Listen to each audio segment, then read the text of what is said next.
Країни-кандидати Чорногорія та Албанія, Ліхтенштейн і Норвегія, що відносяться до Європейської асоціації вільної торгівлі та Європейської економічної зони, приєдналися до цього рішення Ради ЄС. Вони забезпечать відповідність своїх державних політик цьому рішенню Ради. Європейський Союз бере до відома такі зобов'язання і вітає їх. Что это для нас означает? Насколько это хороший сигнал и насколько участие этих стран будет эффективно влиять на продолжение и влияние санкций против России? Ну, это, конечно, один приятный момент — это Черногория, потому что большинство россиян воспринимают эту балканскую страну как Черногорскую область и некий такой вот европейский Крым.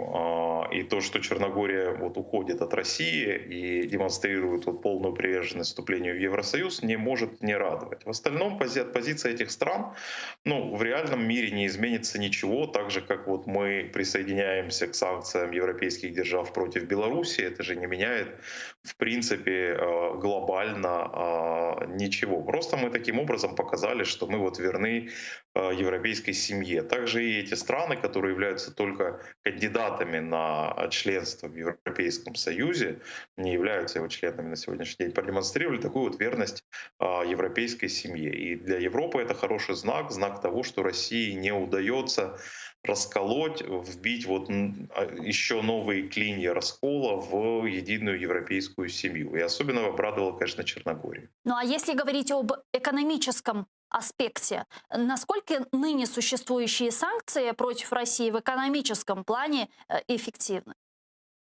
Ну, мы должны понимать, что экономический аспект все-таки ни одна европейская держава не будет давить на Россию таким образом, чтобы поставить под угрозу свои национальные интересы.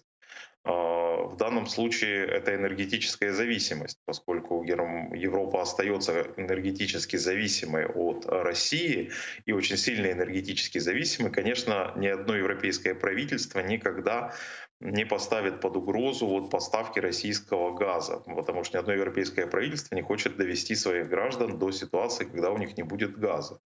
Это мы должны четко понимать, так же как мы должны четко понимать, что ни одна из стран, которые непосредственно граничат с Россией, а Швеция, Норвегия относятся к списку таких стран, не будут делать ничего, чтобы повысило напряженность и вероятность вот агрессии со стороны России. Поэтому эти страны на сегодняшний день избрали тактику сдерживания и наращивания мощи.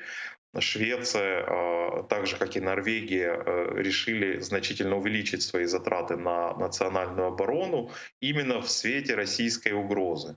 Но, опять же, по ситуации на сегодняшний день европейская семья сделала максимум того, на что она готова пойти. Я не думаю, что в экономическом отношении объединенная Европа может пойти еще дальше.